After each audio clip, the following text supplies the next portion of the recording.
జై శ్రీరామ్. వంట చేస్తున్నప్పుడు స్టవ్‌పై నూనె పడడం, పాలు, టీ, పప్పులు వంటివి పొంగడం సహజంగా మనకి ఇంట్లో ఆడవాళ్ళకి ఎదుర్కొనే సమస్య.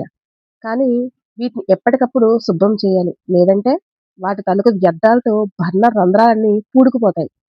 గ్యాస్ కూడా వృధా అయ్యి వంటకి ఎక్కువ సమయం పడుతుంది. దీనికి చిన్న రెమెడియల్‌గా బండని క్లీన్ చేసేదానికి కొందరు సబ్బును వాడుతూ ఉంటారు. ఇలా చేస్తే వాటి రంధ్రాలు క్రమంగా మూసుకుపోయి మంట సరిగా రాదు. అందుకే ముందు వాటిని తడి బట్టతో తుడిచాక శుభ్రం చేయాలి. ఒక కప్పు వెనిగర్‌కు 2 కప్పుల నీటిని కలిపి బర్నర్‌ని అందులో నాననివ్వాలి. ఆపై డిష్ వాషర్ లిక్విడ్‌తో శుభ్రం చేస్తే చక్కగా వాటి తాలూకా రంధ్రాల తాలూకా అవన్నీ క్లీన్ అయిపోతాయి. వెనిగర్‌లో ఎక్కువగా అసిడిటీ ఉంటుంది కాబట్టి తుప్పును వదిలిస్తుంది.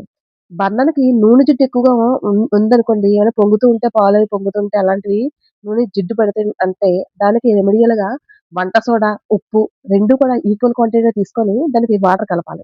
దాన్ని పేస్ట్‌లా చేసి వాటికి కూడా పట్టించొచ్చు. దీనివల్ల ఏంటంటే దానికి పట్టిన జిడ్డనేది వదిలిపోతుంది.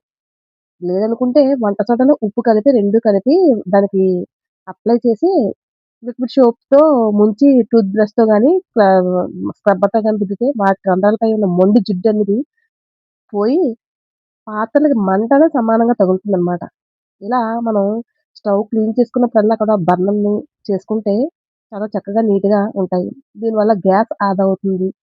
నెక్స్ట్ స్టాండ్సు ఇప్పుడు ఈ వెనిగర్‌లో ముంచిన లిక్విడ్డు మనకు మిగిలిందనుకోండి స్టాండ్సు, స్టవ్వు కూడా క్లీన్ అయిపోతే నీట్‌గా ఉంటుంది. దాంతో పాటు ఈ తుప్పు పట్టిన బల్లలేమైనా ఉంటే మార్చుకుంటూ ఉండాలి.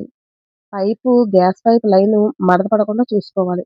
మనకి మంటన్నది నీలం రంగులో ఉందనుకోండి, స్టవ్ సరిగ్గా పనిచేస్తుందని ఇండికేషన్.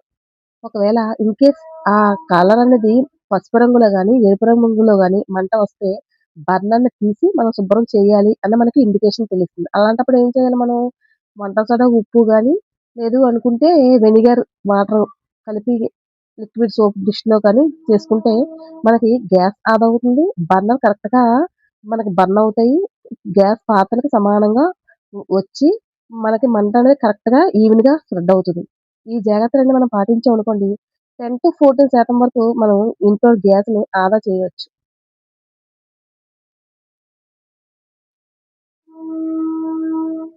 కాబట్టి మహిళలు మన గురించి ఆలోచించుకోవాల్సిన తీరిక ఎవ్వరికీ లేదు. మనమే ఆలోచించుకోవాలి. ఆరోగ్యం జాగ్రత్త.